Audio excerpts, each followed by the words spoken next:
Where's my share? There it is, and the screen's up. Good. Hello, everyone. We will, as always, just give it 2 or 3 minutes for everybody to come into the room. Welcome to session two, week two of Hacking Countermeasures 2026, our short course.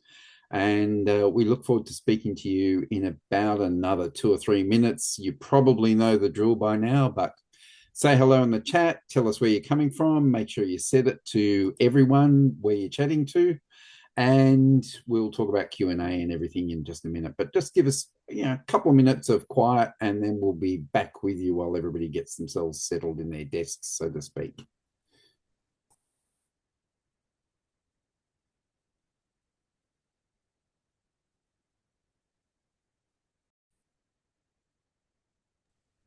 Okay, we're back on air. Everybody's in the room, and it certainly is a chilly Melbourne. Thank you, Brian, for that. I'm in chilly, well, nearly Melbourne as well. And welcome to, as I said, session two of Hacking Countermeasures 2026, a free short course from IT Masters and Charles Sturt University. We really welcome you along, and we know it's amazing that you give up your time to come to our free short courses. So we're always pretty happy about that.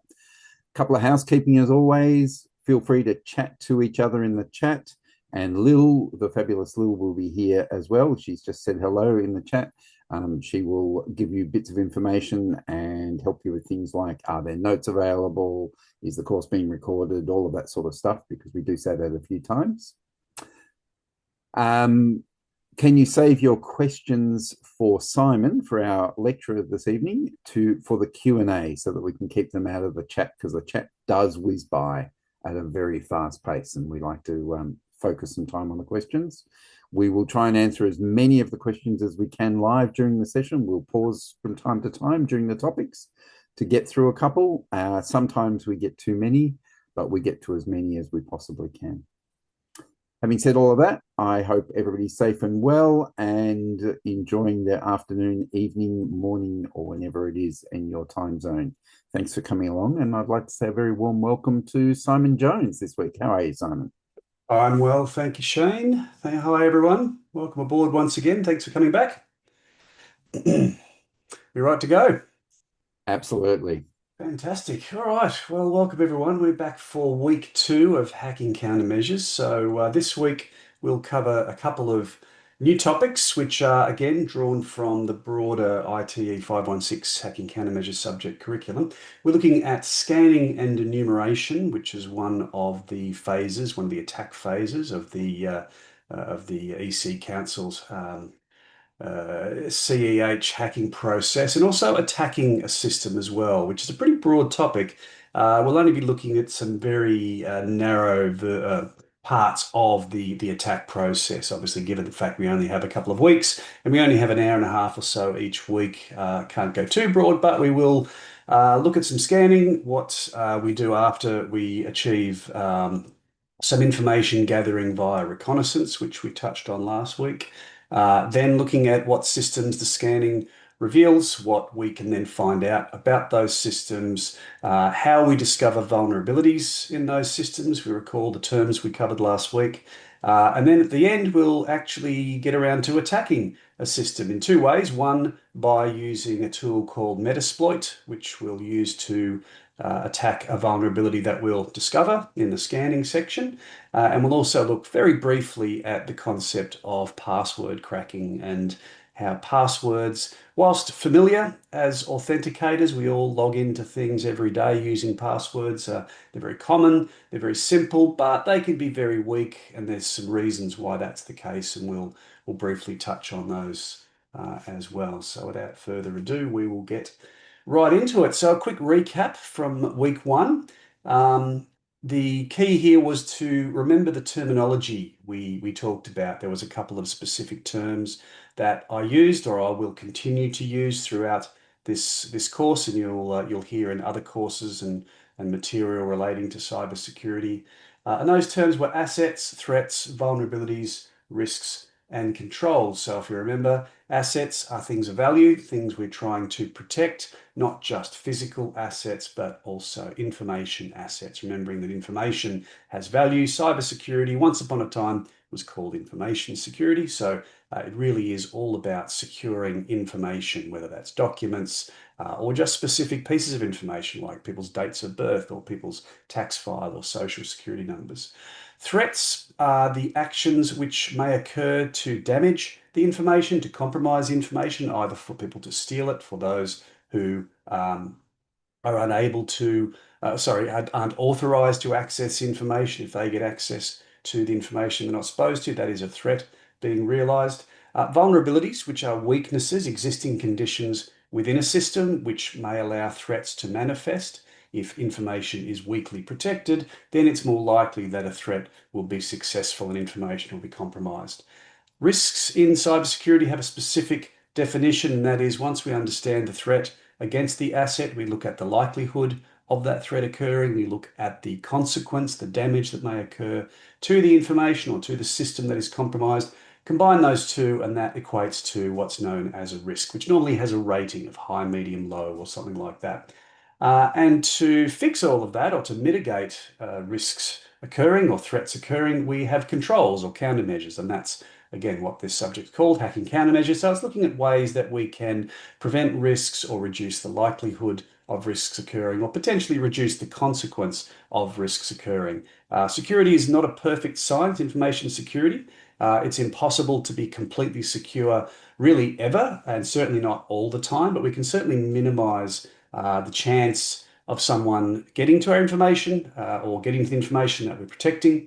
And if they do, then we can also minimize, hopefully, the chance of damage to that information or to the owners of the information. For instance, if someone loses their details for their online banking account, how can we very quickly respond or in some way remove or reduce the damage from that particular information set being stolen? And we talked also about a couple of fundamental pillars or concepts within cybersecurity. Most of what we do in cybersecurity is controlling for three of those pillars: confidentiality, integrity, availability, C, I, and A. And we also talked about authentication, authorization, accountability, and repudiation as well, or non-repudiation, being able to deny that an action occurred. We want to make sure that only authorized users or individuals or entities can access, change, or remove access to information. And to do that, we have to know who they are, we have to validate or authenticate them.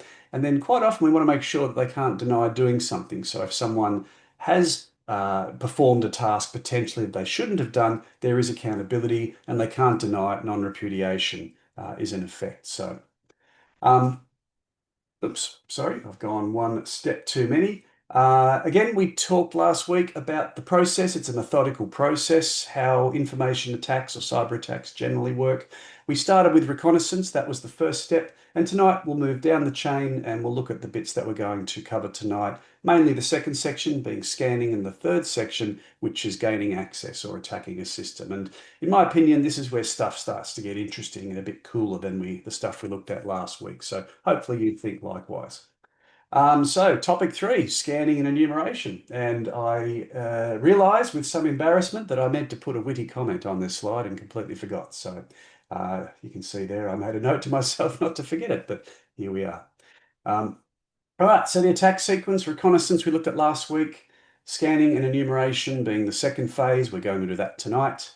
Gaining access also we're going to cover a bit later on tonight. Maintaining access is a bit deeper and of a nuanced topic. We're not going to go into that in any detail in this 4-week course. Covering tracks is the final stage of the attack process, and we'll sneak that into tonight's session as well. So the two main phases, the scanning, enumeration, and gaining access, we're going to look at in some detail tonight.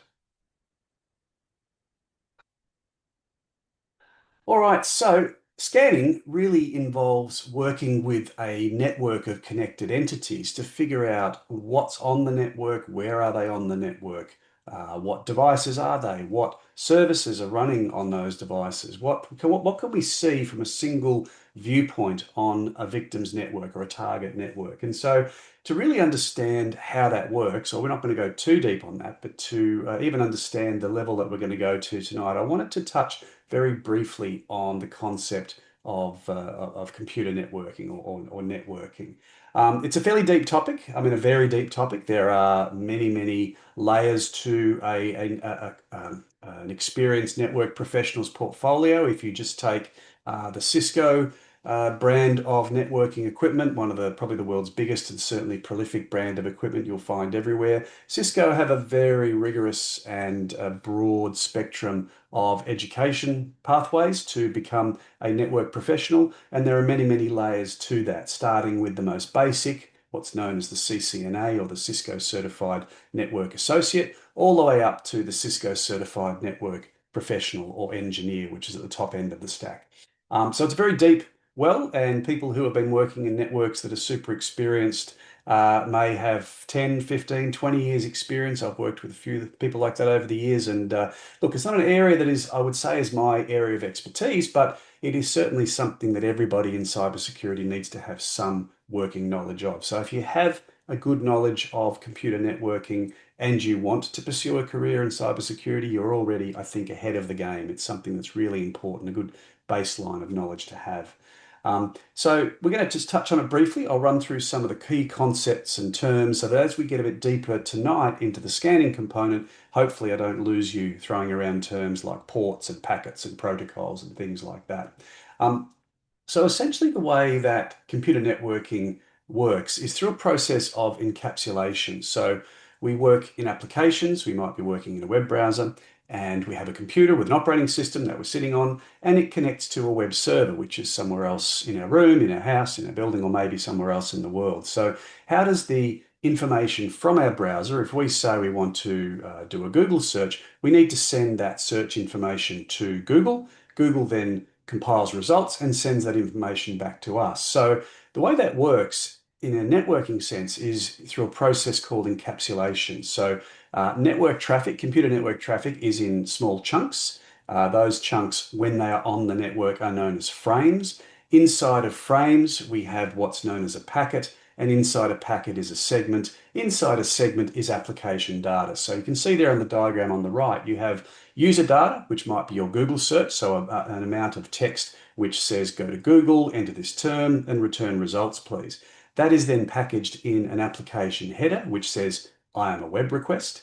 That is then packaged inside what's known as a TCP header, which says I am heading for this port and from this port, and we'll get onto ports shortly. Then it goes down to the internet layer, the IP layer, which is all about the address that it's going to and coming from. So it's about the really wrapping it in the envelope for international delivery. And then at the very bottom of that, you have the physical part of the networking, what's known as the Ethernet layer or the physical layer. And that's where the final application data, you can see there in the middle of the diagram, is wrapped in a final header, an Ethernet or a frame header. So what you end up with is a small bundle of application data wrapped in successive headers of the different layers that are above that. So that's fundamentally how the applications at the top of the stack, and we often call this the networking stack, communicate with applications on other computers on other parts of your local or some remote network. That is the 5-second summary of what is a really complex topic, but I hope the idea is sitting with you as how this happens. And of course, each chunk is only one small chunk of the communication. Simply a web request to Google, which then returns results, might result in 50, 100, 200 frames, but it's all happening very, very quickly. You're operating at the web browser, producing user data, and your operating system is processing that into the packets and then into the segments, or segments, then packets, then frames, and the network then takes care of that and all of the networking equipment between your computer and the destination, in this case of our example, the web server, is something that's just occurring in the background. This is known as the TCP/IP network model. There was another model. People have probably heard of the OSI network model. It still exists in theory. There were real-world implementations of OSI, but it's not something that's really used anywhere in the world today. The TCP/IP model really sort of won the model wars, if you will, and that's really what we use today. There are lots of protocols at these layers. The transport layer, there you can see the second layer down. There are 2 or 3 different protocols. At the internet layer, there are multiple protocols. And at the network access layer, not everything is Ethernet. There are other protocols there as well. But for most people, most of the time, using most computers, the stack looks like this. We have application data at the top layer. That is then bundled into a transport segment using a protocol most of the time called TCP, not all the time, but for web pages, it's called TCP. And that's where the concept of a port comes in. If we park that for a second, just go down to the internet layer. This is where internet addresses or IP addresses are important. So your computer has an IP address. The web server or the server that you want to request information from also has an IP address. So the internet layer, once you send your request to Google, that then determines where is Google in the world, what is the IP address, and it stamps the packet at that layer with the target address so that every piece of network equipment between your home or your business and the targeting of Google, which may be somewhere in the US or somewhere else in the world, is able to receive it. It routes through the world, and the routing is determined by the internet address or the IP address.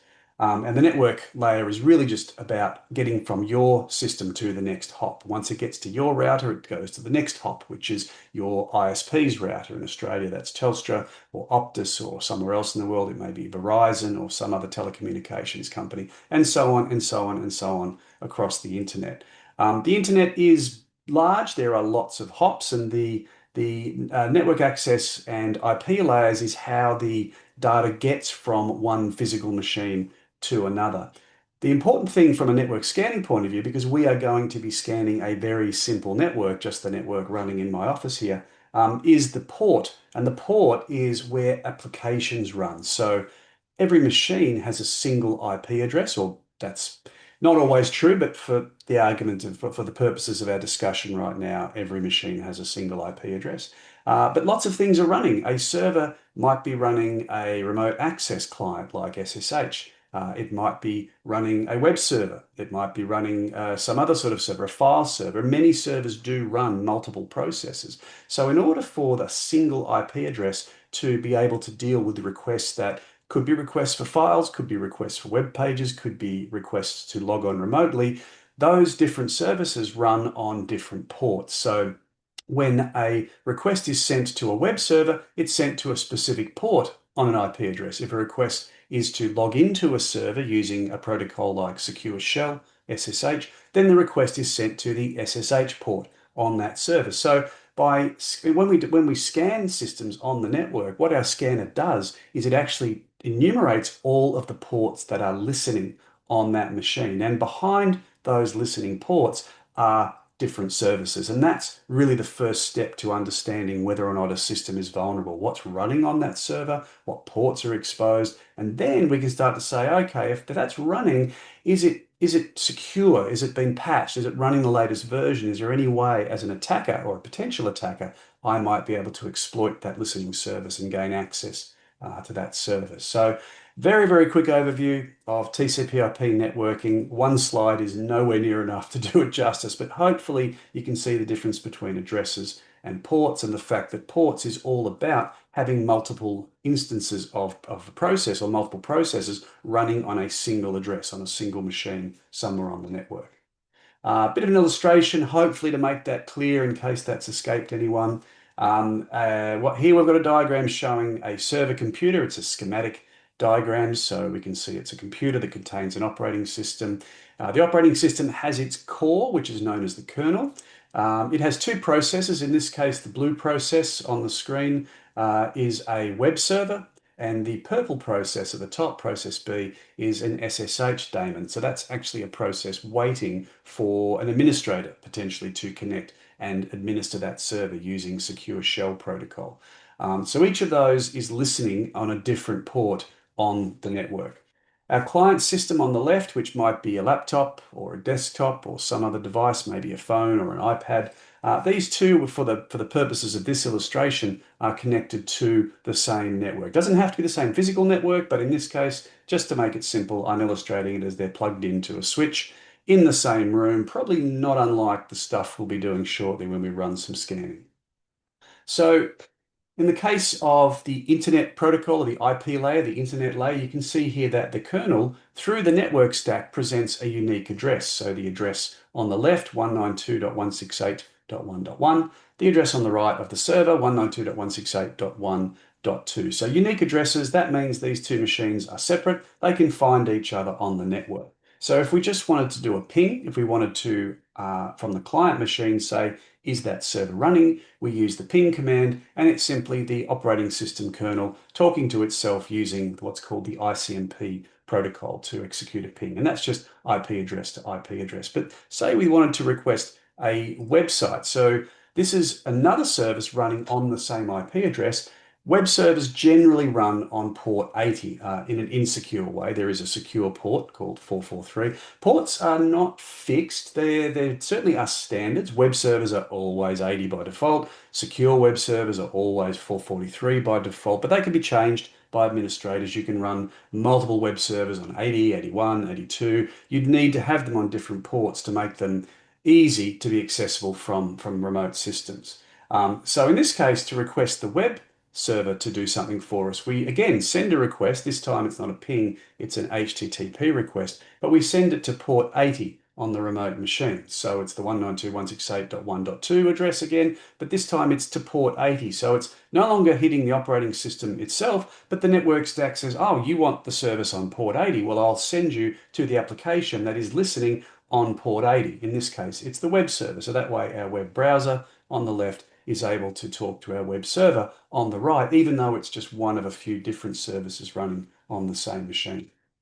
Similarly, if the administrator on the left wanted to connect to the server for administrative purposes, log in using a shell, they do an SSH connection, again, to 192.168.1.2, but this time they use port 22, which is the default port for SSH. It can be changed, of course, but by default, SSH runs on 22. So at the same time, you could have a client connecting to the server on port 22 and doing SSH, another client connecting to the server on port 80 and doing a web browser retrieval, a website retrieval, and also pinging the operating system and potentially lots and lots of other services running as well. So ports are the identifier of the process running on the machine at a given address. And you can see there the convention that we use to represent that is address port, and that's very common. That's used for representing different ports running on the same machine. So that's, again, networking in a nutshell. All right.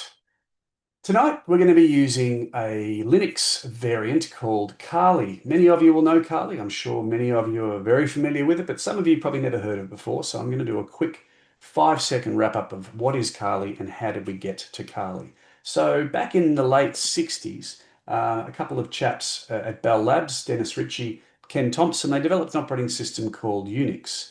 Unix is it's sort of the grandfather of all modern computing. There were operating systems before it, but they were very isolated.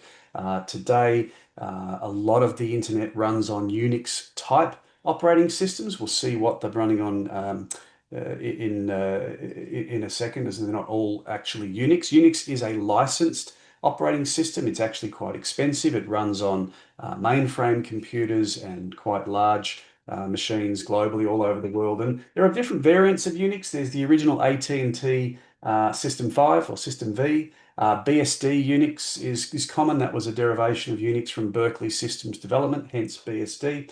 Hewlett-Packard created their own version, licensed version of Unix called HP-UX. And Sun Microsystems famously had an operating system that was Unix-based called Solaris. And they're generally things you'll find in large data centers, large operating systems. Someone just said Mac runs on Unix. Yes, it does. Mac OS is a derivation of BSD. Its original pedigree is the BSD Unix operating system. It's owned by Apple, licensed by Apple. It's called Mac OS, but essentially it's very similar at its core to BSD. Unix was expensive. It was used on big systems. It wasn't available to hobbyists and to people who couldn't afford the thousands of dollars to license Unix. So a chap called Linus Torvalds in 1991 developed on his own a operating system that he called Linux. There were variants of free Unix-like operating systems that came before. There was a project called GNU, GNU, which stands for GNU's Not Unix. But it was a type of a sort of a methodology of how to run an operating system in a Unix-like way. And Linus developed a kernel which he called the Linux kernel. A lot of people say Linux because they pronounce it Linus, but my preference, he pronounces it Linus, therefore I say Linux. There's a bit of a religious war over that one, so we won't go down that rabbit hole. It's a bit like GIF and GIF for anyone who knows. However, he developed the Linux kernel, released it free to the community, and said, "Hey, I'm doing this thing as a project.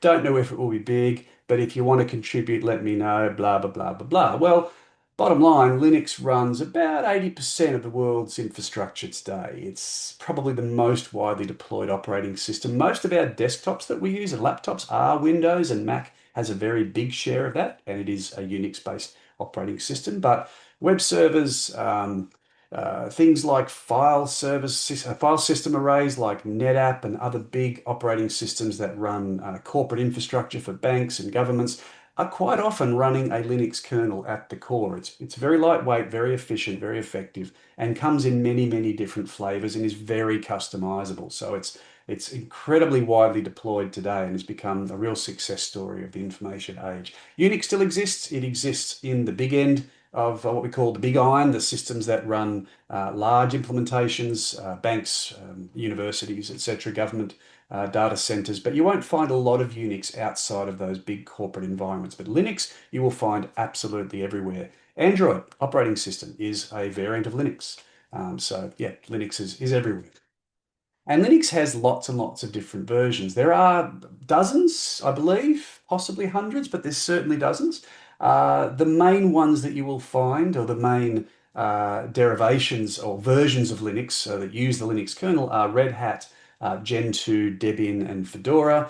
I haven't got Arch in there. There are going to be some Linux people in the room and say, "What about such and such?" I'm sorry, I only had a certain amount of room on the slides. So I've just chosen what I thought were the biggest ones. It was a question. I'll get to that in a sec once I do this slide.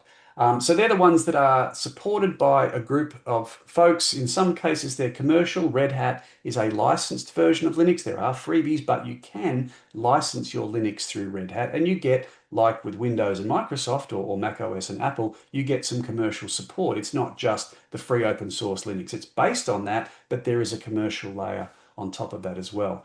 The one that we're really interested in, though, is a Linux called Debian. Debian was used as the base for lots of very popular Linuxes today.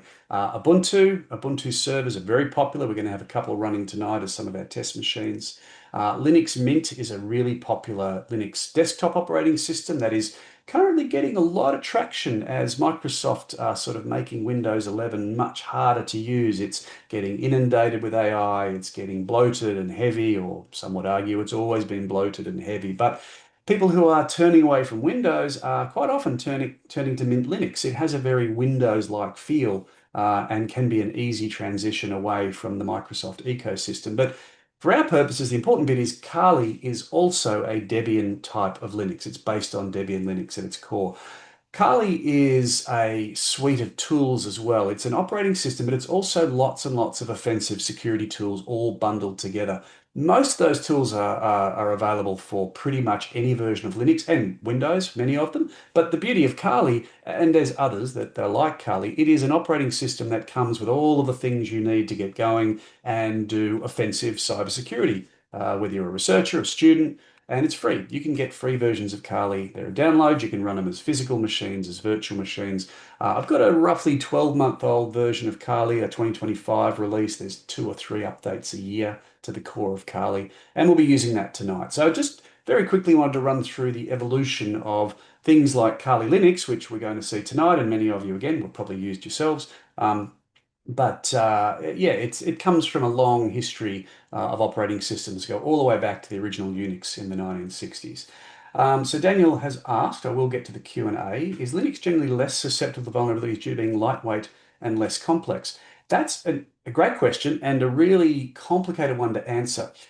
The one perspective on that is the Linux kernel has potentially as many vulnerabilities as the Windows kernel. If you look at things like the CVE database, which is the Common Vulnerability Enumeration database, which has been running for years, and there are tens, if not hundreds of thousands of entries every year.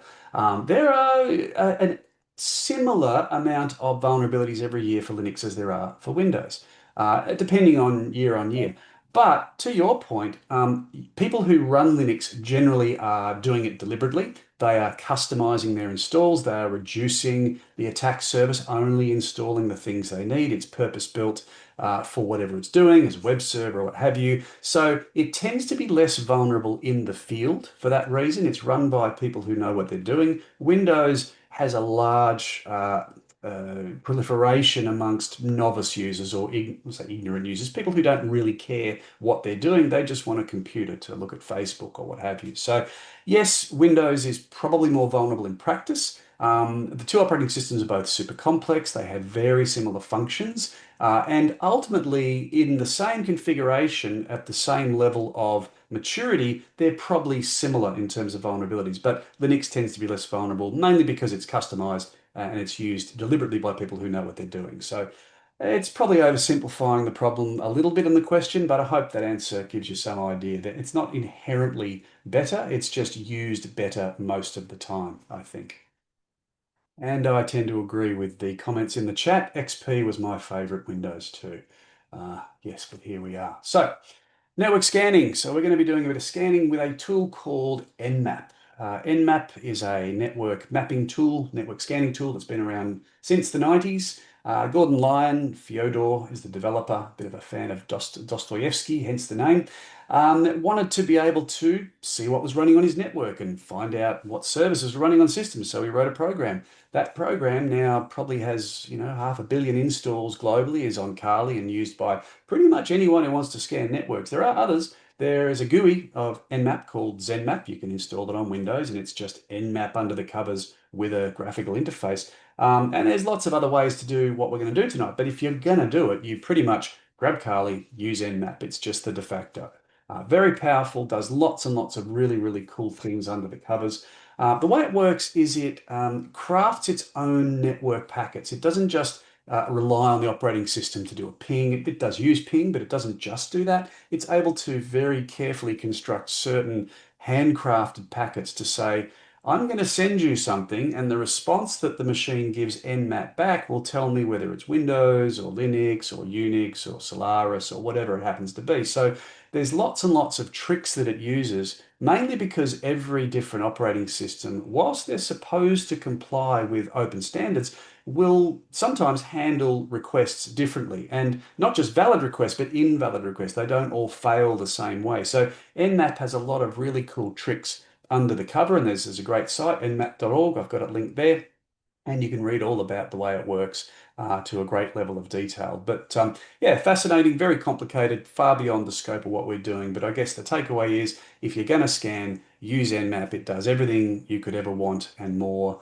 And we'll use it tonight and have a bit of a look at what it can do. It does have a database of things and it knows what it's looking for. It has a very comprehensive list of how things respond. It has a bunch of scripts built in to do all sorts of information gathering. And you'll get to see in a few minutes the way Nmap gathers and displays information. It's pretty cool.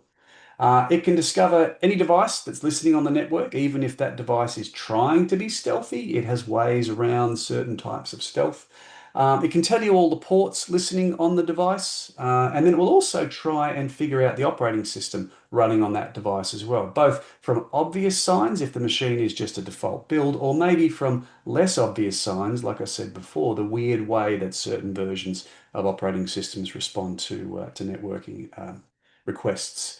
And those operating system and process enumeration intelligence that it uses is based on databases of known information. So it is a correlation based approach. It's not always 100%. Even today, there is a feedback channel if you are scanning in a professional context and you know that you're getting bad results from machines that you manage. Maybe you want to excuse me, feed that back to the authors of Nmap. It's in constant development to say, hey, I've got a BSD system and it keeps telling me it's Windows, and here's what I'm doing, and here's some information about the network stack of the system, and they might be able to add to their database, thereby improving the tool. Um, so What we're going to do is we're going to scan my local network or a small part of my local network just to demonstrate Nmap capabilities. That's the visual of what the network looks like. Essentially, it has a router, obviously, at its core. That's what everything connects through. The Kali machine on the left, the scanning virtual machine, that's sort of indicated by the Kali icon on the left. Yes, it looks like a physical workstation. It's a virtual machine. It looks prettier if it's drawn this way. I'm also running a Windows 7 virtual machine, which we're going to attack later. That's our sacrificial Windows 7 box. Windows 11, which is this system I'm talking to you on, that is also the one that we're going to be seeing on the network as well, and two Ubuntu virtual servers just to give it some color and some flavor and show that there's more than just two or three systems on this part of the network. Have I daily driven Linux? I have periodically, and I'm about this close to doing it again. I have a hard drive sitting there. Gaming is what stopped me for years because that's what I use my computer for a lot. Although the Steam Deck has forced a lot of games to be ported to Linux natively, and Linux is getting better and better at emulating Windows games if it doesn't have a native port. So, a good friend who's a Linux devotee, he's run Linux as his daily for probably 2 decades. He's been trying to get me on there for years, one of my colleagues, and assures me that every game I play now has a native Linux port. So I'm going to take him up on that soon, and I'm going to actually install Linux as a daily, probably Mint. I think I'll kick off with because that's what I've used previously, and see how we go. So less complex, but not less complicated. Yes, well, that is one of the things I think that has stopped Linux from. Linux people will always say, "Oh, this year is the year of the Linux desktop," and they've been saying that since the 90s. Hasn't yet happened. I mean, there are commercial reasons why Microsoft and Apple are so successful. They do make good, shiny, mature products with a big asterisk after that because it doesn't always apply. But Linux has lots of benefits if you're prepared to get on the learning curve. That learning curve is getting flatter. The new versions of Linux are getting more Windows-like. They have lots more GUI-based, graphical interface-based tools. They are generally almost as easy to run as Windows. So yeah, I think we're seeing people move across more and more now, at least dipping their toe in the water. But will we see Linux on the desktop overtake Windows? Not anytime soon, I don't think. And I don't know, maybe Windows 11 is getting pretty bad. We might see it in another couple of years, but yeah, I don't know. We'll see. I'll be doing it myself soon. So, all right. So that is the network we're going to be scanning. So we're going to do a few things with Nmap. We're going to do what's called a list scan and a ping sweep. There's the commands just for reference, but I'll do them live in a second. We're going to find what systems are listening using those scans. Then we're going to do a host scan. So we're going to get some information on the operating systems running on all of the hosts on the network.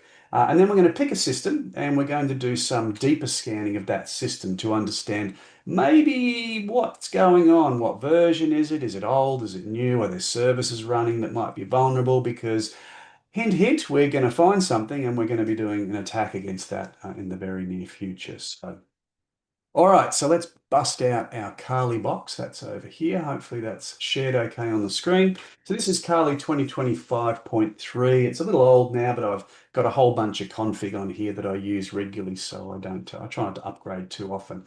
So Nmap is just something that runs at the Kali shell. So we're going to drop down to here and we're going to say Nmap minus minus help. Oops, and amp. You've just witnessed firsthand my horrendous typing skills. You'd think after 30 plus years sitting in front of a keyboard, I could type. Can't. Terrible.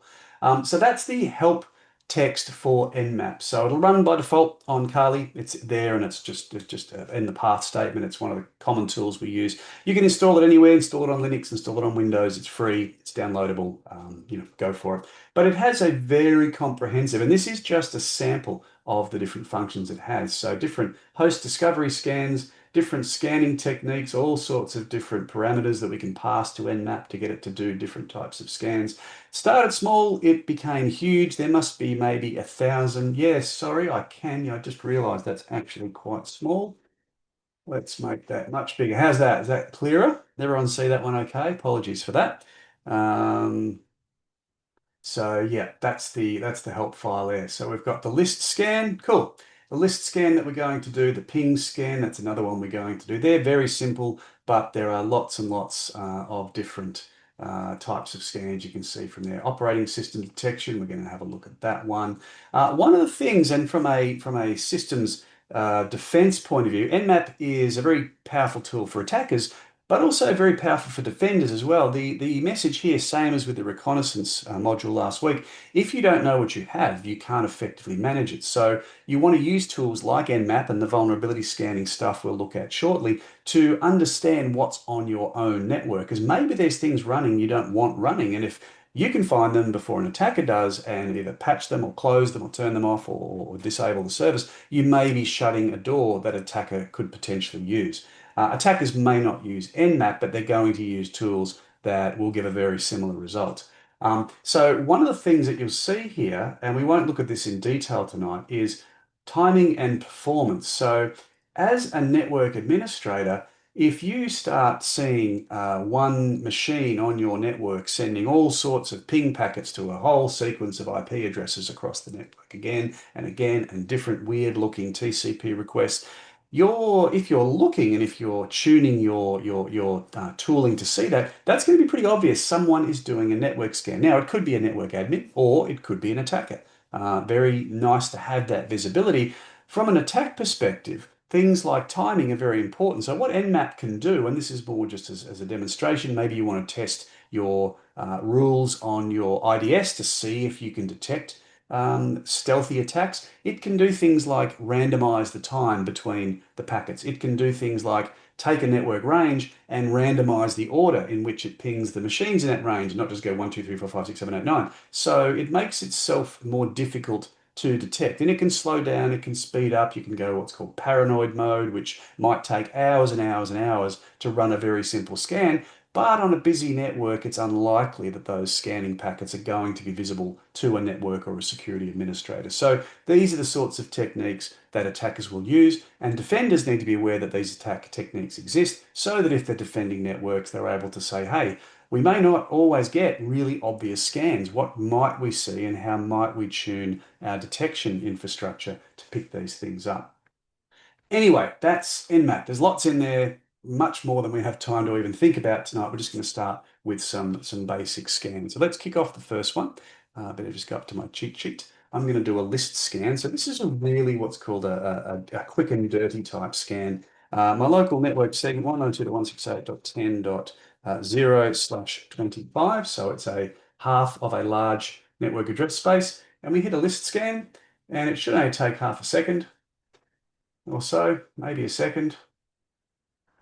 Let me just check to make sure I have the network configuration correct. Yes, we're running in bridged mode. All right, that's taking a little longer than I thought. It's scanning about 127 addresses, and it's doing a what's known as a reverse DNS lookup here. So it's just a very, very simple scan to say how many hosts are running on this network.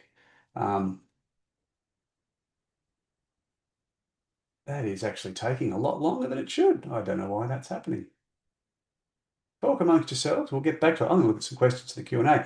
What network adapter do I recommend? Not really important, as long as your adapter, thanks, Steve. As long as your adapter is on the network, then this will work perfectly well. In the case of wireless scanning, we don't go down that rabbit hole tonight. In the case of wireless scanning, there are certain wireless adapters which are better because wireless networking has some inbuilt protections which may make it more or less effective to scan a wireless, so the air, the radio frequency space around you. For physical network scanning or just scanning across a switched network to hosts on the network, really any network adapter will do. Sorry, there was one more Q&A question that I missed, so I'm not sure if that was relevant. But anyway, so now if we just scroll to the top, this is scanned the entire network. Took a whole minute. I'm surprised. It normally shouldn't take that long, but that's okay. I'm sure the others will run quicker.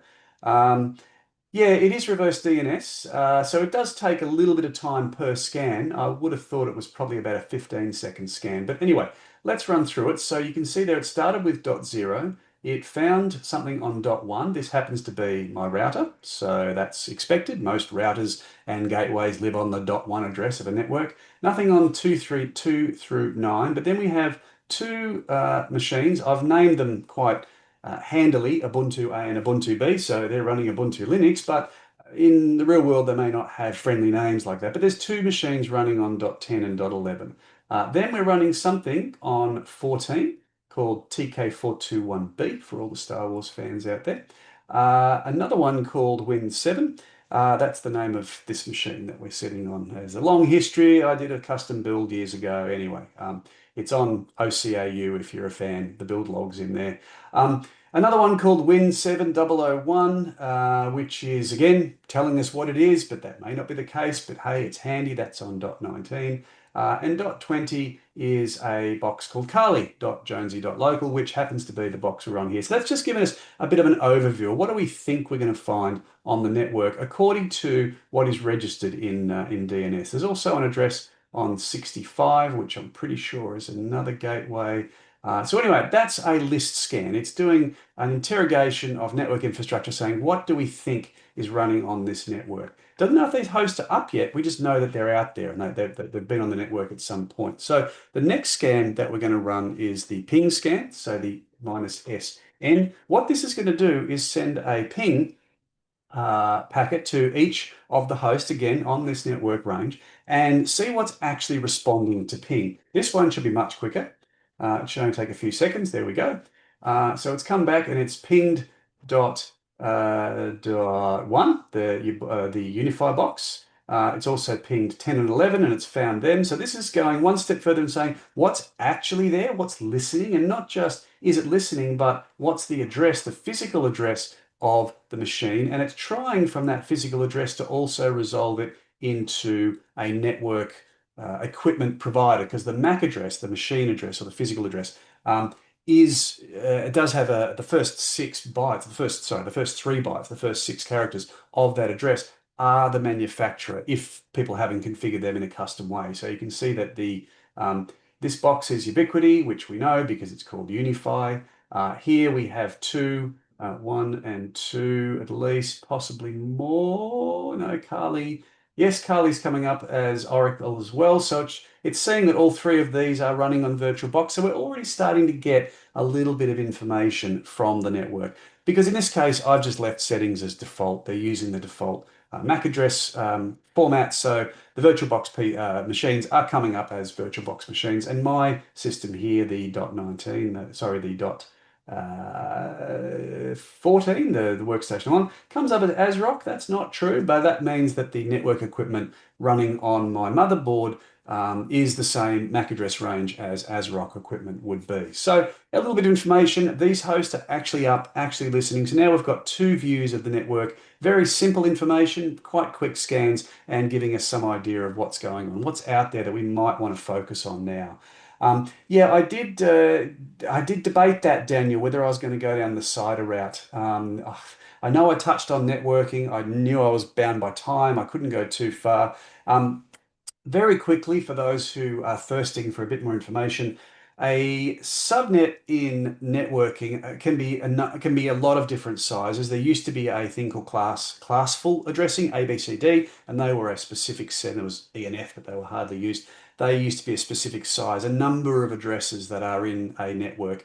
The most common address size is generally what's known as a class D. If I go classful, that's a 256 address range. So that's generally a .0 to a .255. So you can see here we've got 192.168.10.0 and 1, and we go up to about about 65. So I'm using a portion of that 256 or 254 technically address range that I could have machines listening on. The 192.168.10.0/25, that's telling it's telling Nmap, don't scan the whole range, scan what's called the mask of /25. So 25 bits of the address are network bits and the remaining bits are host bits. So getting a bit deeper, this is one of the reasons I didn't want to go too deep, but what that's saying is it's not the whole range, it's half of that 255 address range. So when you design a network, you build a network based on how many hosts you think you'll have in that network. Once upon a time, everyone had an IP address that was visible to the internet, and those addresses were finite. When the internet was first launched back in the sort of 60s and so forth, 4 billion addresses, which is a 32-bit address space, the total number of possible addresses, seemed like it would last forever. Well, it didn't, because we now have more than 4 billion devices connected to the internet. Private networking has solved that problem for us in the short term, but still the best practice is build a network with only the number of addresses you need. So the 192.168.10.0/25 simply means take the regular old 255 chunk of addresses and chop that in half. And then I could have another half in there and I could chop it into half of that again or half of that again. And that's called CIDR, classless interdomain interdomain routing, CIDR. That's the acronym for how we chop up big networks into smaller networks to make more efficient use of the space and also to make sure that the network runs efficiently as well. Am I running a local DNS server to get the machine names? Yes, the Unify device is a DNS server, so all those machines are registered in there. That's why it's getting the machine names in the format it's getting them. Um, Cannot be totally prevented. Absolutely. That's exactly the point. Like reconnaissance, you need to expose things to the outside world. If these machines want to participate on the network, they've got to be visible. There are some weird esoteric techniques to keep things almost invisible, but Nmap can work around that as well. And there are ways to find these invisible devices. But generally, if it's networked, it should respond to a ping. It's going to have at least one open port. Otherwise, it can't do anything. Nothing can contact it. Why would you even have it on the network? So, yes, it is, let's say, impossible. Certainly very, very, very, very unlikely that you can completely prevent scanning of a device if it's attached to the network. These devices here, not visible from the internet. They're in my private network. I have a gateway between me and the internet. But inside my network, these are visible. And if I scan more broadly, you'd find other devices in my home as well. But I'm not going to do that because I'll show you this bit, but I'm not showing you everything. Um, yes, that's a very good point, Daniel. I would have liked to have gone deeper. And if you do other subjects within the IT Masters curriculum, we will go a lot deeper in networking. Some of the other subjects, the parent of this, will focus on that a little bit more as well. But tonight, given it's one of four, we sort of only had limited time. I had to sort of chop out some stuff, which would be super useful and interesting, but yeah, just too much detail. Didn't want to overload folks that don't have a strong background in this. Van, risk management must mature. What does certify hacking? I'm going to leave that one for now. It's not relating to what we're talking about. Oh, so I see what you're saying. Yeah, I will. Let's park that one, but leave it up. I'll come back to it later. We'll carry on with what we're demonstrating. So we've got some stuff here, and we want to go now. Okay, well, we can see that they've got names of operating systems because I've helpfully named them as such. But say we wanted to do something a little more detailed. We do a -O, which is an operating system scan. So if we say -O for the whole network, we could have actually, let me just stop that because we are running, it's running a little bit slow. So I'm going to do .1 to say 19. We're just going to do the first bit of the range. So it's not going too far afield and going any deeper in the range. That should take about 30 seconds to run. What this is doing is this is going to probe a little bit deeper. It looks at the machines that it's found. It goes through that same thing. It pings them to find if they're up, just like we did with the previous scan. If they're up, it just goes a little bit deeper and says, okay, what's going on? What ports are open? And maybe can you tell me a bit about yourself, what operating system is running? So if we scroll back up, this has only taken 10 seconds to run. Right, so on .1, we can see that it is, let's see what it thinks. It's a Ubiquiti embedded Linux. So it's pretty much nailed the operating system. You can see there it has 22 open, SSH. It has 53 open, which is DNS. So this is my DNS server. It has 80 open, which is a web server port because I need to administer my router. And a whole bunch of others, secure web server and a few others as well. It tries from its own database to work out what they are. These may not be the services running, but it's a pretty good attempt at figuring out what services are running on the boxes. If we go a bit deeper, so that's the router. Here we have one of my Ubuntu servers. Very simply, it's running a web server and an SSH daemon, nothing much. The other one is even lighter again. It's only running the SSH daemon. So you can connect to it remotely, doesn't expose any other services, certainly using TCP, to the outside world. We're not talking about UDP, that's a different protocol. Again, the scope's a bit broad for this discussion, but TCP is the one we're going to focus on. Going a bit further, you can see the box that I'm sitting on, Windows 11. There are a couple of ports open, but not that many. It's a Windows networked computer. These ports here, 135, 139, 445, that says, I'm a Windows box that you can share files from. That's essentially what it's saying. It's the RPC, NetBIOS, and the Microsoft, domain services, essentially saying, I'm a file server. I can share my files out, or you can connect to me and share my files only within my local network. And that's important because we're going to look at that particular service known as SMB very, very shortly. And if we go one step further, we should see our Windows 7 box down here, which is listening on a whole lot of ports. It's running a web server. It's also running those telltale Windows file services ports.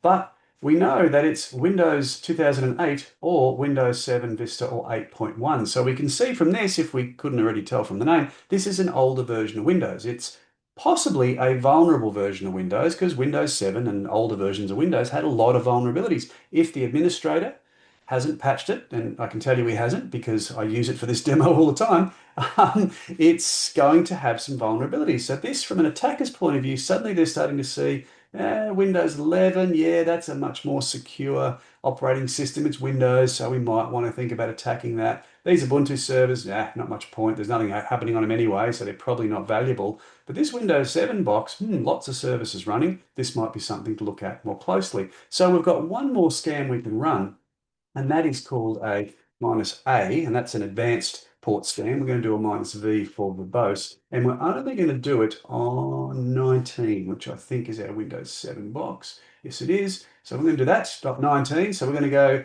deeper again. This is going, scratching the surface and going even further. We're doing a whole bunch of scans on 1,000 different ports. This is running a script. It's not just a native quick Nmap scan. This is a what's called an NSE, an Nmap scripting engine script, and it's going a lot deeper and doing a whole bunch of other information. It's going to dig out about this box. So essentially what we've done here is we've scanned the network, we've seen there's a bunch of stuff running, then we've identified a little bit deeper, maybe what operating systems they have or what platforms they're on. And then we've said, okay, tell us the operating systems. Let's get a bit more information, go a bit broader with our port scans. And that's told us that, hey, there's a box here that may actually be a potential target for an attacker. It's running Windows 7. It's got a whole bunch of ports open. I wonder if those ports are presenting vulnerable services or whether the system has been patched to the latest and greatest version. And this is the constant message you'll hear throughout any cybersecurity training or in the real world even is just keep patching things, keep them up to date. So there we're going. Come on, 57% done. You can get there. This should take about a minute. I was hoping I could blather on for a minute and get us there. I might just drag that off the screen because I'm going to go to the next slide, which tells us what we will find when this is finished, and we'll come back to this shortly when it's actually finished. So what did the scan find? What will the scan find when I've finished? So it correctly identified a whole bunch of different operating systems, Ubuntu, Windows 7, Windows 11. You can see there from what we will see in a minute, the results from the scan that is still running over here, that it running Microsoft Windows 2008, 7, Vista 8.1.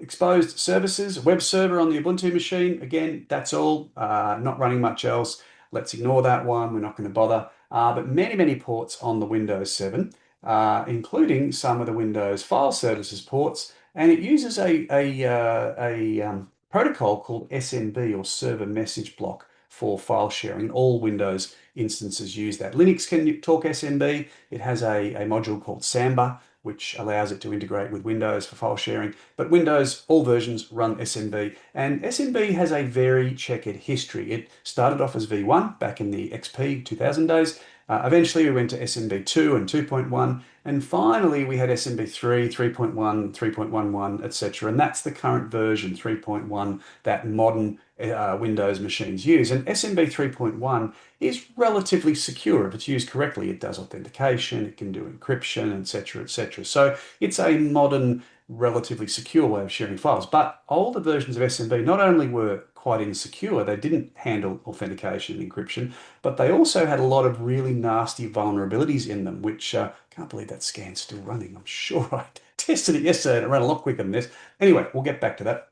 But earlier versions were quite vulnerable, quite dangerous. And if they're still running, and many of them are, I've got a Windows 7 machine that is made to be vulnerable, but some newer machines may still be running old versions. Here we go of SMB. So that's the actual results that I was showing you. You can see here a lot of information about the NetBIOS table on the system, and that's another Windows networking, Windows file sharing and networking component. SMB security mode running in 2.1, so SMB2. Okay, that's good. It's old SMB. When I say good from an attacker's point of view, it's probably good. Hey, maybe I've got something I can attack here. But this is giving us, again, a whole bunch of deeper information, which is now starting to show us that maybe there's some stuff on this box which is going to be vulnerable. So we can go one step further again. So a threat actor, of course, is going to look for old services on older machines because they're the ones they're most likely able to exploit without too much effort. Let's have a look at the questions. Tail scale, yes, that's a good one. That's another alternative to Kali, I believe, if I haven't got that incorrect. Collect inventory of service, analyze vulnerability, plan for next steps. Yes, research for weakness. Yes, in the real world. Um, yeah, look, there's an old adage or saying that I've heard. Your attackers probably know your network topology better than your network team. For instance, I've worked in a place where we had an alert on a box that was running in our cloud, and went to the team who apparently owned the box, and they were like, "Oh, I didn't know we had machines running on that address range, but our attackers did because someone attacked it." So yes, if you're running machines in a cloud in a data center presenting surface area to the internet, you can guarantee that anyone who's really interested in attacking you, and if you're a bank or a large corporate, you've probably got some very interested attackers for one reason or another. They're going to know your network. So if you don't, guaranteed they will. So absolutely, you really want to inventory your own things and scan them to make sure that that you know and you find these weaknesses like we just found before they do. So once we know what's running, where it's running, and maybe what's vulnerable, we go a step deeper. We're going to use a product called GVM, Greenbone Vulnerability Manager, used to be called GSA, Greenbone Security Analyzer, and before that was called OpenVAS, an Open Vulnerability something scanner. I can't remember what the A stood for, but it's a free and open source vuln scanner. There are many products that do this, and again, corporations, security teams should be running vulnerability scans all the time across their infrastructure. You never know what's vulnerable. Vendors will find vulnerabilities and they'll release the vulnerability information. The vulnerability scanners will ingest that into their database, and then your machine is showing as vulnerable because you now need to patch it. So it's very important to understand what patches your environment's missing, and vuln scanners are a good way of discovering that. So um, we can point this at any machines, but because we've now done some scanning and we've found a Windows box which looks vulnerable, that's the one that we're going to scan more deeply. I'm not going to run these scans live because they do take a minute. I'll walk through the things, and to, I think, Steve, your point before, yes, I have prepared earlier, or was it, sorry, it might be somebody else. I apologize. Yeah, this one is one I did earlier, so we can just jump straight to the results. But what it does is it compares what it's seeing on the network, on the boxes it's looking at, to a database of what could be there, what should respond, what properties it will find. And if it sees certain combinations of properties that indicate a vulnerability, then it says, hey, you might be vulnerable to X. And by the way, the vendor, Microsoft or whomever, has released a patch that you can apply. So very important regular activity for defenders to do. So we're going to not scan the host, but we're back here on Kali. So whoops, where'd my Kali box go? Hello? Over here, there we go. It's gone and minimized itself down the corner. No, that's cool. So we'll get rid of Nmap. Now, OpenVAS or GVM is a daemon that runs on in the background, but it has a nice little GUI that comes on the system. If we just do this, we can log into that. So again, this is free. This is open source. It's quite powerful.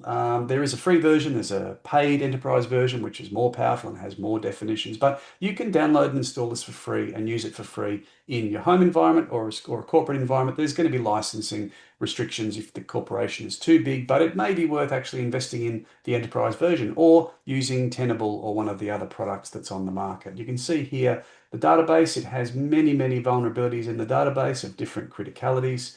They are again coming from what's known as the CVE database, the Common Vulnerability Enumeration Database. What you do essentially to use this is you go into configuration, you configure a target. I've got a target here configured called the Windows 7 victim, which is our 192.168.10.19. You then configure a scan. So I've got a scanning task here, which was simply a hacking countermeasures scan test that scanned that address, that host, for a range of potential Windows vulnerabilities that it might have because it knows that it's a Windows machine. And what that gave us, if you look at the report, here is, always struggle with this interface. It's really, really ugly. Where are we? That's the task.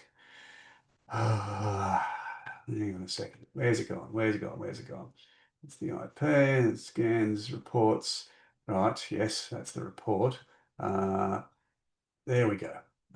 Results. Thank you. Right. So the results. So these are the results of the scan that I ran on this box. You can see here we've got a 10 critical. It's a http.sys vulnerability. That Windows box, if you remember, it was sitting on port 80. It's running a web server. It's running a vulnerable version of the Microsoft web server because this vuln scanner has found an active vulnerability. And you can see there MS15034, that was the bulletin that Microsoft released that acknowledged the vulnerability and probably then followed up with a patch to close the vulnerability. Again, I left this box vulnerable because I want to use it in class to show things like this. Whole bunch of different ones of different criticalities, but the one that we're going to focus on is this guy here. Microsoft Windows SMB Server multiple vulnerabilities. So this was a bulletin from way back in 2017. It was called MS17010.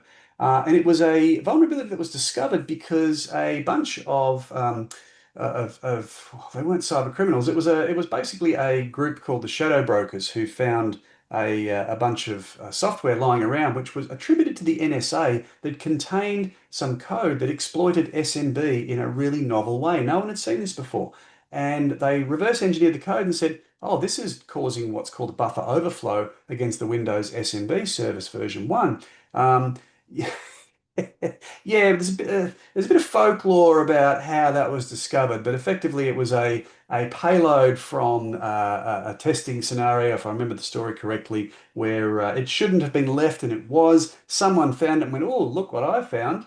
And yeah, there's attribution that has occurred since then, but it's essentially an NSA-based vulnerability, sorry, an NSA exploit that was a vulnerability they had found and not reported to Microsoft, but they'd kept it to themselves because they were using it against their adversaries. And this is a fairly common model. If you remember the white, black, grey hat from last week, this is very much a grey hat activity, which, yeah, is sort of part of the world of espionage and so on and so forth. So so this is something that is potentially available on lots of different systems. In our case, it's Windows 7, so it's one of the ones that is vulnerable. So this system appears, this Windows 7 box appears to be vulnerable to this exploit. Now, this exploit had a really interesting name. It was called Eternal Blue.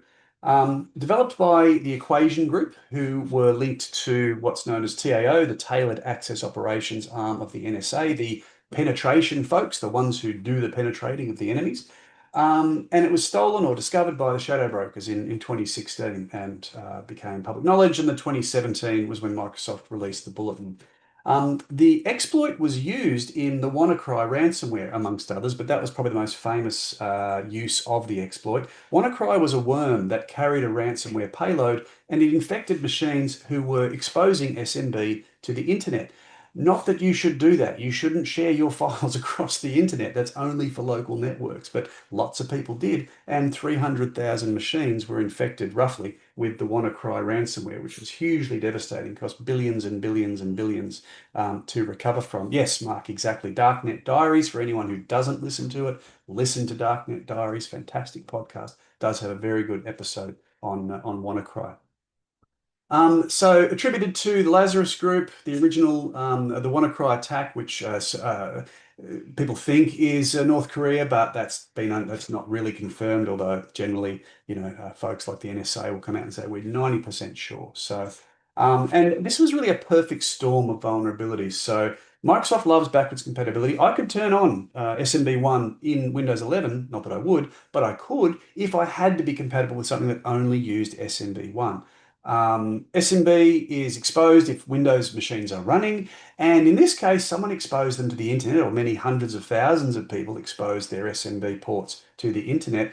And so, ransomware, which was sort of the popular and still is a very popular form of cybercrime, was not only was in caused an infection by clicking on something or downloading something, it was able to jump from vulnerable system to vulnerable system, doing what's known as acting like a worm. So yeah, a worm piece of ransomware exploiting a very popular vulnerability on what is probably the most popular operating system in the world. Hence, WannaCry was a very successful attack campaign, all brought about because people hadn't patched or were running old versions of SMB on their Windows boxes and strangely exposed them to the internet. So, all right, quick quiz while I look at the questions. So information systems expose a lot of information to the network. That's what they do. And this can be discovered by an attacker quite easily. What's the most effective and pragmatic way to defend against this? Do we turn them off? Do we unplug them? Do we remove services or disable them? Or do we ensure the latest software is used? There may be more than one answer. D is certainly correct. D is certainly correct. Yes, that is one of them. Oh, C and D. There we go. Yes. That's out of the bag. Yes, C and D. Remember the usability paradox. You can't turn them off. They've got to be usable, but you can reduce the surface area for attack by removing things you don't need. And if you do need to run things, make sure they're patched and you're using the latest versions. Absolutely. Pretty self-evident. Certainly for anyone who's ever worked in technology, you're patching things all the time, and you should patch things all the time. It's how we keep ourselves safe. All right, so quick recap. Services expose themselves using ports. Ports is what we see when we look at systems from the network, and the services themselves may expose vulnerabilities if to people who are looking. It's the first step in identifying weak points in system defenses to determine what to do next. What do we do if we want to attack? Well, we can scan the network and say, oh, there's a system, Windows 7. Oh, it's running SMB1. Maybe that's something that we can now exploit. And as I said before, as always, know what your enemies know. If you don't know what you have, you can't manage what you have. So scan your network, scan for vulnerabilities, do it frequently, and patch what you find, or turn things off if you don't need them. So, all right, attacking a system. We're still got a little bit of time. Hopefully, we'll get through this. So, sorry, I haven't run through these slides before, so I am trying to work to the 90-minute envelope of time, and I'm winging it a bit. So that's good. You've certainly answered a lot of the questions. There's only a couple here at the moment. Yeah, I'm trying to do them as Keep we going. go because we are moving through a few things tonight. So I figured I'd do them when we got to them. Security staff and enterprise organizations have vulnerability scans regularly. Possibly, Steve. If they're doing it on a corporate scale, they're probably using something like Tenable. Nessus is the product, or they could be using GVM, or they could be using any one of a number of those. They sort of have their Nmap kind of capabilities built in, and they may even use Nmap under the covers. I'm not 100% certain. But yeah, look, Nmap is one way of just getting a bit of network hygiene, but the application or service vulnerability scanning is the domain of GVM or Nessus, or a product like that. So yes, possibly they'll certainly be using a vuln scanning product over and above that at the very least, and they might be doing network scanning as well. I used to do a lot of network scanning when I ran a large network many, many years ago, and one day got pinged by the security team saying, "What are you doing?" And I said, "I'm scanning my network." They said, "Well, you're scanning the bank's network." This was many years ago when I worked at ANZ the first time. And they said, "Can you stop?" I said, "No, I really need to do this." I said, "All right, well, we'll have to whitelist your PC so that we don't get alerts when your machine is doing the scanning." So yes, they were paying attention, and my scanning activities were detected. So yeah, it can be obvious that you're doing this kind of stuff. Um, yeah, look, that's true. Yes, look, a lot of what's commonly called the internet background radiation are bots and other agents just probing the network, poking at open ports. If you've got an SSH server, say if you want to remote access your home network from on the internet and you expose SSH, and it's a well-known protocol, you can log the fact there will be thousands, if not tens of thousands of attempts every day in your log of people going, oh, I can throw malform request, or I can try username password combinations and basically password spraying your instance to see if I can get in. That's not a human doing that. That's a script or a bot. It was a script 10 years ago. Now it's a bot doing that. But yeah, absolutely. It's compromise at scale. Lots of services out there, lots of machines out there. Let's just run a script and see if any of them are vulnerable. Hopefully, none of them are from a defensive point of view, but from an attacker's point of view, they're guaranteed to get a win at some point. Um, so how do we get into these systems once we've discovered some vulnerabilities? Well, there's two main ways. One is to find and exploit the vulnerabilities that are visible to the connected network. And we did that by scanning and enumerating, and we identified a potential weakness, and we'll shortly exploit that using a product called Metasploit. The other one is to obtain passwords to either steal or cajole or guess or crack a password of a legitimate user, which allows a non-legitimate user to impersonate that user and get into the network. So we're going to touch on that briefly right at the end, and we'll use the penetration from the first bit to enable us to do the second bit. So we'll sort of fly through this last section fairly quickly. So most people still use passwords. They're very common. They're very fragile, as I said. They're easy to guess. In a lot of cases, people choose bad ones. And there's lots of products out there that can enable you to crack passwords. And getting hold of password databases from systems is often the first step. If I can find the stored passwords, they're normally stored in a format that's not easy to see, but cracking tools can be used to recover those passwords, and then we can impersonate the users that have those passwords. So the product we're going to use to do the attack in the first instance is called Metasploit. Um, Once upon a time, if you found a vulnerability or you found a service that was listening, it was a fairly advanced technique. You had to write your own exploit. You had to understand the service. You had to find a system running that and maybe build your own and do some memory traces, run some debuggers, and do all sorts of cool stuff.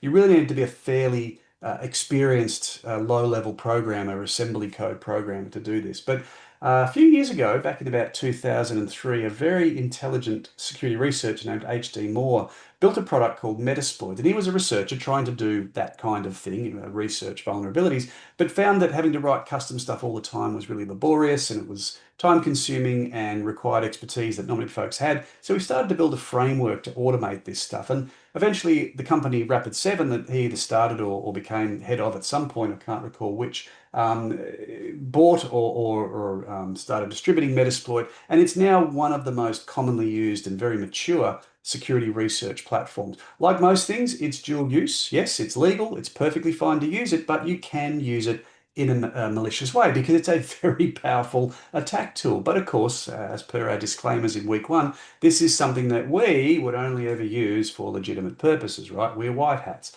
not grey, not black. We're all white hats. So what it does is it finds, or you can use it to find vulnerabilities. We've done that with other tools, but once you've found it, you point Metasploit at it, you choose an exploit and say, please exploit that system using this particular vulnerability. And that's quite simple, quite easy to do, and I'll demonstrate that in a couple of seconds. Um, so what Metasploit does for the MS17010, the Eternal Blue vulnerability, it's called a buffer overflow vulnerability. So it's a way that the code of the service badly handles memory allocation, and Metasploit knows that, and it's able to find the service, send the right packets, the right information to the process so that it overflows the memory in a predictable way and eventually installs what's called a reverse shell, which then gives us, the attacker, access to the machine at the other side. And the important thing here, why SMB is so important or so powerful, is SMB is a core part of Windows. It runs in what's called the system context, which is even above the administrator account. It's the most powerful context of any Windows system. So once you exploit SMB, it is really game over. You've got complete control of that system. Another reason why WannaCry and its brethren were so devastating is the context in which they were able to run on the Windows boxes they infected was the most powerful context possible. Metasploit does the exploit, gives you the shell. You can play around as though you're on the local system, or it has some other stuff built in, which is also pretty cool. And we'll look at those very briefly. I know we're getting short on time, but let us now own the Windows host. So we'll jump to Kali again. That is over here, and we will unlock that. And we will run Metasploit. Let's get rid of that. And we'll go Metasploit. Where art thou? Here we go. So Metasploit needs administrative privileges to run. I've mistyped my password because I'm a terrible typist. I'll type it again. There we go. All right, so let me just increase the size again. It's really small. All right, so the Metasploit framework. So Very simply, we say, all right, let's just use an exploit. And we're going to use the exploit that is for Windows. And it is Windows, and it's the SNB underscore, slash MS17 underscore 010 underscore internal blue. Just make sure I've got no spelling mistakes in that because I'm likely to have because I said I'm a terrible typist. No, we're good. And it's going to say, yep, great. We haven't told it what payload to use, so it's going to use a reverse shell. That's great. That's what we're looking for. But it says, great, I've got an exploit by that name, and you can list all of the exploits in Metasploit, of course, and I'm going to use that one. So we can show the targets, and the targets are automatic or specific. Let's just leave it on automatic so we don't have to change that. Or if we wanted to specifically attack because the SMB services are a little different and Metasploit knows that and is able to customize the payload. And then we want to also show the options because you can do all sorts of cool things with this. We just want to say attack machine X, and that is the R host value. So we want to set R hosts to 192.168.10.19.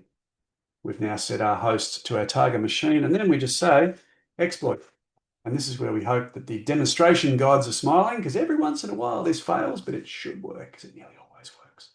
So it's now doing the buffer overflow. It's sending things to Windows. It's saying, come on, SMB, give me what I need. You know you want to do it. Looks like it said, yep, there we go. We have a win. So we are now connected to the Windows 7 machine as the system user. So I'll just prove that to you if I just log on to that Windows 7 box and I'll chuck it over here. And we'll jump on here and we'll say, what's on the C drive? No, the C drive, right, so that's our file system. And we're going to pop that out the way. And we're going to, first of all, check the place we are. We're in the Windows system directory. I think PWD will tell us, yes, Windows system. So I want to change directory to the root. No, that doesn't work because it's a Unix command prompt. So we want to change using that. We are now in the root directory. So we're going to make directory. Oh no, MD. Oh no, we're in Linux, so it's make directory. Got to remember which shell I'm in. And again, U has been home.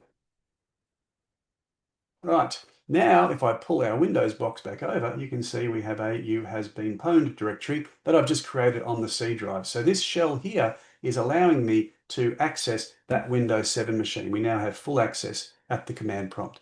We can do all sorts of stuff. We can find out who we are. We can do get UID, and we are running as the NT Authority system. That's really powerful and really cool. We can do a couple of scripts. Metasploit has all sorts of scripts built in. We can go post Windows uh, for gathering information. Yeah, look at that. Oh, I'm not typing. I tell you, one day I'm really going to learn to type properly. And we're going to check the M because one of the things that malware will often do is see if it's running on a virtual machine. So, and if it is, it might be being analyzed by a researcher, so it can turn itself off and cool things like that. So yes, this is a virtual box, virtual machine. We can figure that stuff out. We can do things like hash dump. And there we go. There's all the password hashes from the local machine, the one that we're working on. I'm actually going to send those. No, I'll grab them from the console in a second. That's okay. And another thing which is really cool, disappointed that, sorry, that wasn't pwned the Windows 7 box. I think we just did that. Maybe we didn't. Yeah, sorry. Yes, again, Star Wars nerd over here. So we said earlier we were going to touch on covering tracks. Now, Windows, of course, has an event viewer. View. Oh, yeah. No, can't spell. Let me try that again. Yeah. Event. Right. Boom. So the Windows Event Viewer will give us all of the logs of what's going on the system, including who's connected, etc., etc., etc. Metasploit's pretty good. It has connected us very stealthily. There is no process running in Windows telling us that there is someone connected remotely. That's a really cool part of Metasploit. But you can see there's lots of logs. If I go back to Metasploit and I say clear EV, I think it's just clear EV. Yep, boom. We have just completely removed all of the event logs from the Windows box. Now that in itself would tell an administrator someone's been here and cleared my logs. That's a very brute force way to do it. But because we have full access via Metasploit, we can completely erase all the logs, or we could selectively remove things as well. So incredibly powerful access we've now got to that machine. So that's how easy it is using Metasploit to access a system once we've discovered the vulnerability. So, summary, modern computers have a complex attack surface, lots of processes exposing things to the real world, just a consequence of being networked. And to protect, you need to plan, you need to understand, you need to be diligent, know what's out there, make sure you have a plan to scan regularly, to update regularly, using things like Nmap, vulnerability scanners, and even Metasploit to see if things are really vulnerable. Get pen testers in, get red teams into your organization. Make sure you know what's broken before someone attacks you and proves what's broken by stealing your stuff. And again, as I mentioned earlier, perfect security is not possible. Security is not a destination. It is a journey. It's a constant evolution. This needs to be an iterative thing that happens again and again and again.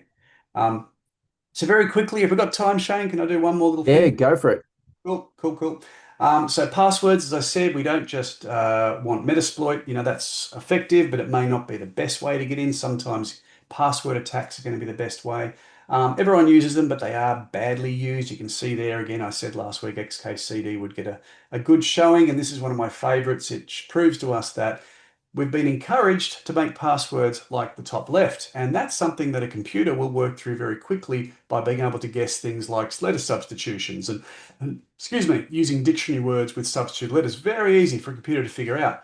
The bottom one is what we would call these days a passphrase, becoming more popular because passphrases are longer and stronger than passwords in many cases if they're used correctly. So yeah, it's just something that we don't think a lot about. Of course, we say, oh, strong passwords make them hard to guess, but the problem is we're human. We tend to make them easy to guess because we make them easy to remember. We do things like putting our birth dates on the end or using our pet's name with the year that we were born, and that's something people know that's what you use, and so therefore that's the first thing that password cracking programs will try and crack. Um, so longer is stronger, but you also need to have unpredictable, and that means not falling into the trap of doing things that are predictable. Most people will do.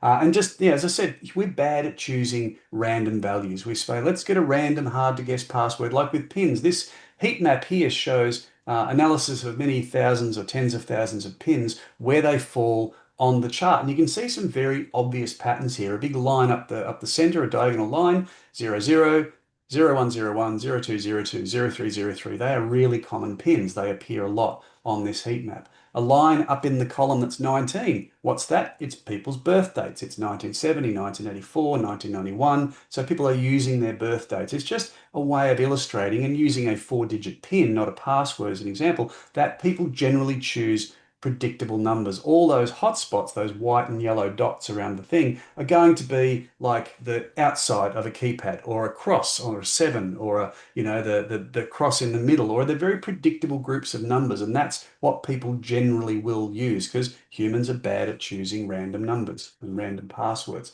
Passwords, when they're stored, are generally stored in what's called as a hashed format. That's a non-reversible format. They're generally not stored plain text. It has been done, but it's not something we would do or recommend that you do. You should store passwords hashed. So if they're hashed, how the heck do you reverse them? Well, you do what's called a password crack or a password attack, which says, let's take the hash of the password, let's work through a number of different attack techniques to see if we can find a value that, when hashed, matches the password value. We can't reverse the hash, but we can hash known values and try and match the hash we have. And if it matches, then we've got the password. We start with a dictionary. We then add some characters to the dictionary, some numbers. We modify the dictionary by changing A's to ats and O's to zeros and all of those common things. And there's lots of tools out there that'll do it for us very quickly. And people have written scripts and written rules that follow all of those psychological things that people tend to do. Like I just mentioned,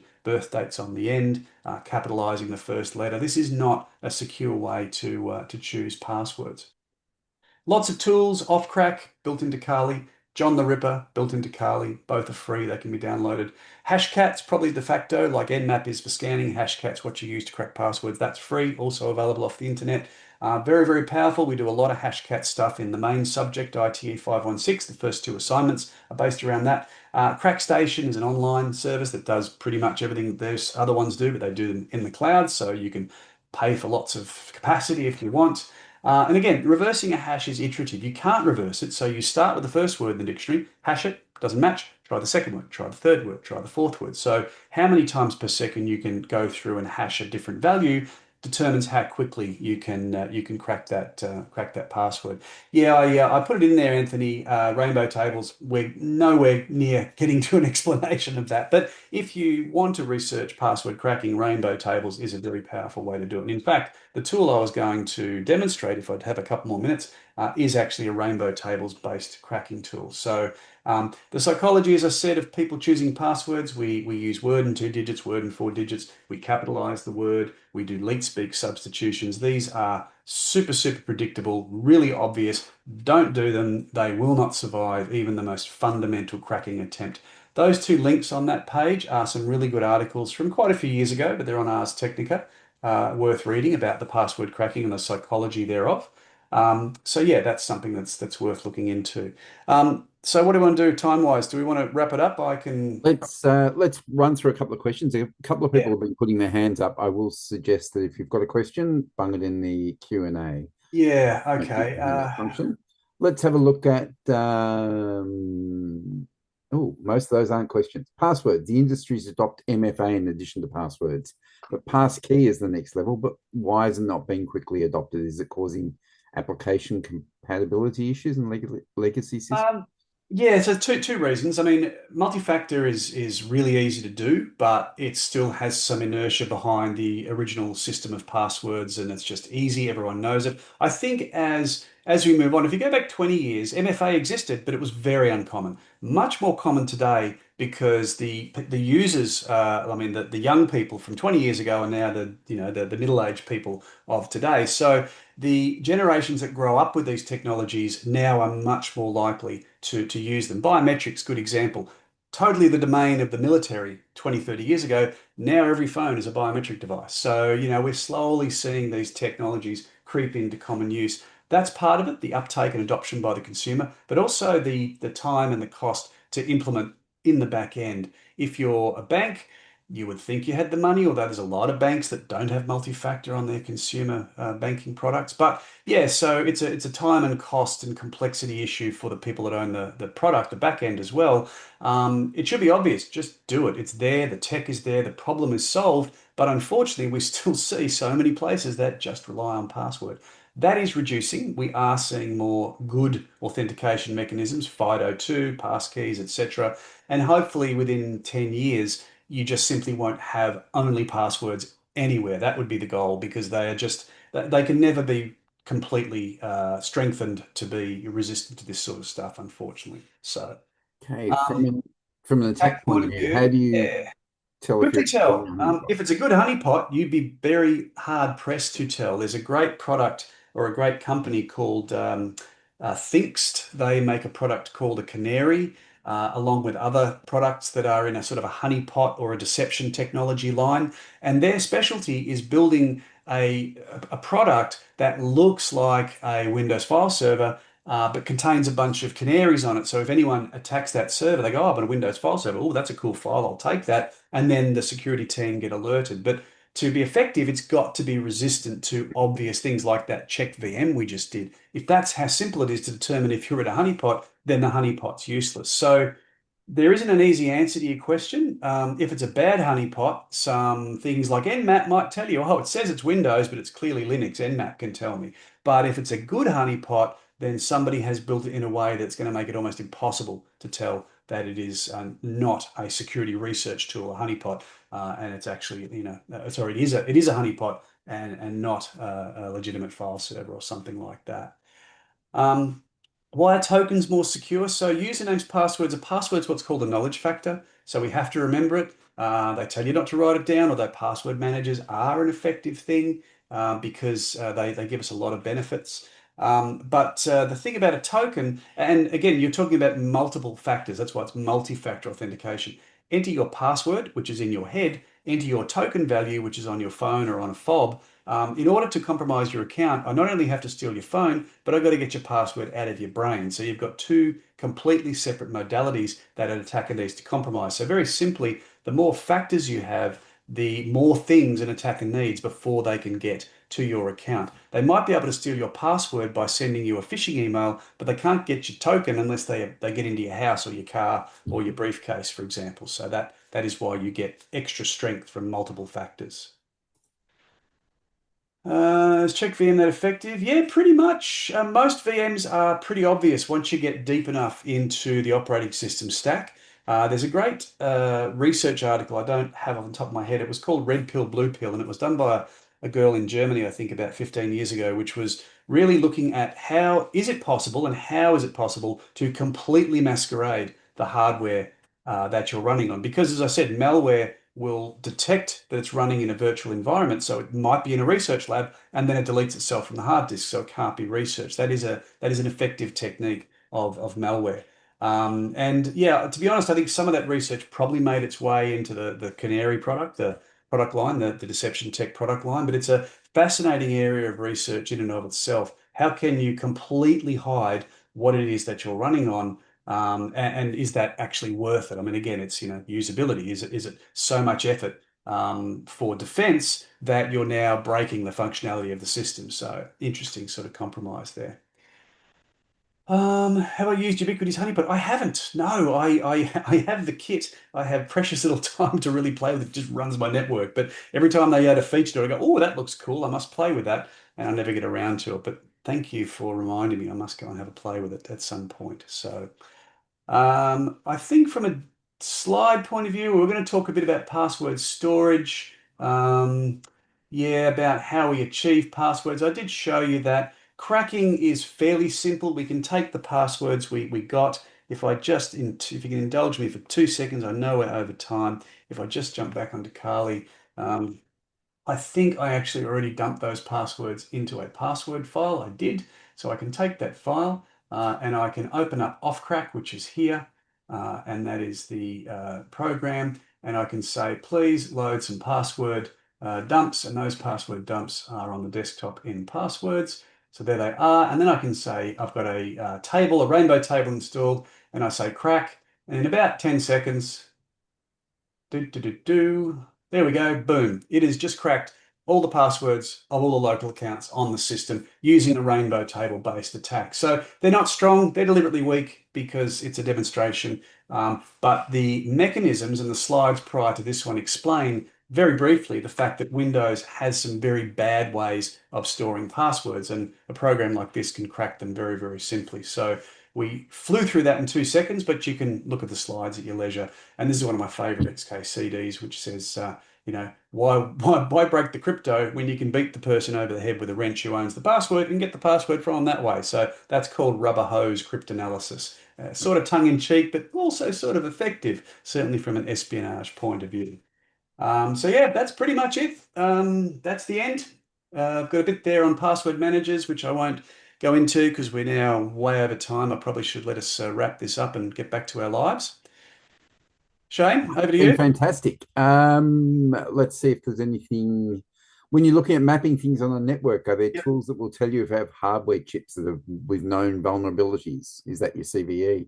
Yeah, the CVE database will give us the definitive list if it's been discovered and reported. Hardware obviously sits beneath the software layer, so if the software exposes the hardware, like we saw that we were able to see the likely manufacturers of the networking equipment, then maybe you can discover that. But most of the time, any network scanning is going into the networking stack, into the operating system, which is on top of the hardware. So unless the hardware is being exposed, it's unlikely to be able to scan for those vulnerabilities. But that's where things like inventory, configuration management come into play. If you know you're running, IBM this or Hewlett Packard that, they're going to have certain hardware in them, which if the CVE comes out saying this hardware version of a BIOS is vulnerable, then you need to be able to work out where is that on my network? Is that something I need to care about? So same concept, and you should be managing that vulnerability at that layer, but it's probably not something which network scanning is going to help you with too much. But good configuration management, which is the same concept. If you know it, you can manage it. That's an eternal truth throughout all of cybersecurity. Great. Well, I think on that note, we're probably good time to wrap up Wrap for up. the day. Absolutely. Thank you, everyone. Sorry it went a bit over, but like I said, this is a first run for this deck. So unfortunately, it is demo full, this one, and has a lot of interesting stuff. So hopefully that has been interesting. And The next week, demos are great. They're really good. oh, cool. That's good. I hope everyone's enjoying them. So next week we'll do some malware where I try not to infect myself, which I have done before, and a bit on network security. So some of the defenses we might use against our scanning, but also some other types of network attacks, which can be really devastating and how they work. Fantastic, Simon. That's really good. I would remind everyone, if you've still got stuff you want to chat about, the discussion forums are there on the site. We will have the quiz up and running pretty soon if it's not already. And the slides from tonight will be up on learn.itmasters.edu.au, as well as the videos will be there tomorrow from tonight. So you'll get everything that you need to revise and rewind. I saw a couple of people have only seen parts of the presentation, so they want to get the rest. But you'll get that information from Lil, and you can always ask us if there's any other issues along the way. But thanks again. That was really good fun, Simon. No worries. Yeah, And thank you. Good. looking forward to next week. Thanks everybody for coming along, and enjoy your evenings, what's left of them, or your day. Everyone's off to patch their stuff. That's good. Excellent. It's working. The message is getting through. That's good stuff. Patch, patch, patch, patch. Yes, absolutely. All righty. Thanks, everyone. We'll see you next week. Thank you. Good night.